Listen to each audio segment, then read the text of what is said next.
So hello everyone and welcome back to the Yatri Cloud. I'm Nancy. So आज के इस video में हम लोग डिस्कस करने वाले हैं consumption based model in cloud computing. So what is this consumption based model? Consumption based model in cloud computing refers to a pricing strategy where you only need to be charged based on the resources and services which you have used, just like electricity bill. So, अगर हम देखें तो monthly का हमारे घर का एक electricity bill generate होता है एंड हमें उसे पे करना होता है. सो अगर हम कम यूज़ करते हैं रिसोर्सेज जैसे कि फ़ैन हुआ, एसी हुआ, फ्रिज हुआ, देन हमारा बिल कम आएगा. बट हम अगर ज़्यादा यूज़ कर रहे हैं TV, refrigerator, AC, then bill of course ज़्यादा ही आएगा, right? So same way cloud computing में भी है. सो cloud provider like AWS, GCP or Azure charge you based on whatever resources you have used and services you have used. इसी को बोलते हैं pay as you go. So IT infrastructure में 2 types के cost होते हैं. एक होता है कैपिटल एक्सपेंडिचर और एक होता है ऑपरेशनल एक्सपेंडिचर. सो उसका ही शॉर्ट फॉर्म है capex and opex. So capex क्या होता है कि मान लो कि आपने एक अपार्टमेंट है बिल्डिंग में, उसको परचेस कर लिया है, उसको ओन कर लिया है. सो अभी आप ओनर हो उस अपार्टमेंट के, मतलब कि there is a one time investment, उसी को बोलते हैं कैपेक्स.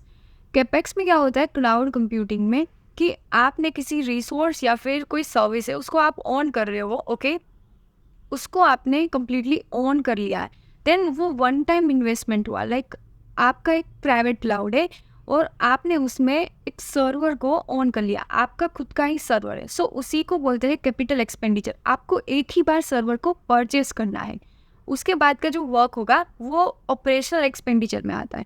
लाइक ओपेक्स क्या है? फॉर द सिंपल एग्जांपल कि आपने उस अपार्टमेंट को ऑन नहीं किया, आपने उस बिल्डिंग में जो अपार्टमेंट है उसको जस्ट रेंट पे लिया है. दैट मीन्स आप बिल्डिंग के ओनर को 1 मंथ 2 मंथ का मंथली पेमेंट देते हो, मंथली रेंट देते हो. उसी को बोलते हैं operational expenditure, opex. So cloud computing में ओपेक्स क्या होता है कि आप एक सर्विस का मंथली पेमेंट कर रहे हो. जितना भी आप सर्विस यूज़ करोगे उतना ही आपको मंथली पेमेंट करना है एक क्लाउड प्रोवाइडर को एज अ कस्टमर. सो उसी को बोलते हैं ओपेक्स. सो अभी तक आपको पता चल ही गया होगा कि cloud computing is fall under opex, operational expenditure. Cloud computing operational expenditure के अंदर आता है बिकॉज क्लाउड कंप्यूटिंग में जो हम सर्विसेज को यूज़ करते हैं उसका मंथली पेमेंट क्लाउड प्रोवाइडर को कर रहे हैं. दैट मीन्स कि क्लाउड कंप्यूटिंग ऑपरेशनल एक्सपेंडिचर के अंदर आता है.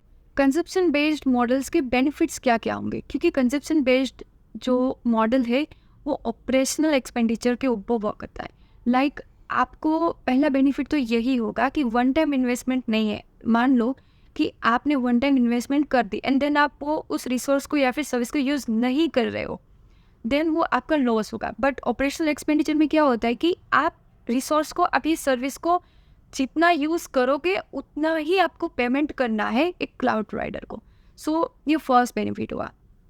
देन आपको उसका मंथली पेमेंट करना होता है, like no upfront cost. That means कि आपको सर्वर को परचेस करने का कॉस्ट नहीं देना है. आपको जस्ट जितना सर्वर आप यूज़ कर रहे हो उतना ही आपको पेमेंट करना होगा, आप उतने ही चार्ज होगे. सो बेसिकली हम कंजप्शन बेस्ड मॉडल को यूज़ ही क्यों कर रहे हैं? क्योंकि इसमें ओपेक्स आता है एंड हमें अपना खुद के सर्वर को बिल्ड नहीं करना है, उसको मैनेज नहीं करना है. इसीलिए तो हमने क्लाउड कंप्यूटिंग अप्रोच को फॉलो किया है. एंड हमारे जो बिजनेस की नीड्स होती है उसमें हम लाइक एक सर्वर को परचेज तो नहीं करेंगे ना. सो डायरेक्टली हमें इसी बेस पे कंजप्शन बेस्ड मॉडल को यूज़ करते हैं क्योंकि यहाँ पे ऑपरेशनल एक्सपेंडिचर का जो फीचर होता है वही हमें मिलता है. So that's all for this video. So ऐसे ही अमेजिंग वीडियोज़ को देखने के लिए यात्री क्लाउड को सब्सक्राइब करें, इस वीडियो को लाइक करें एंड कॉमेंट करें.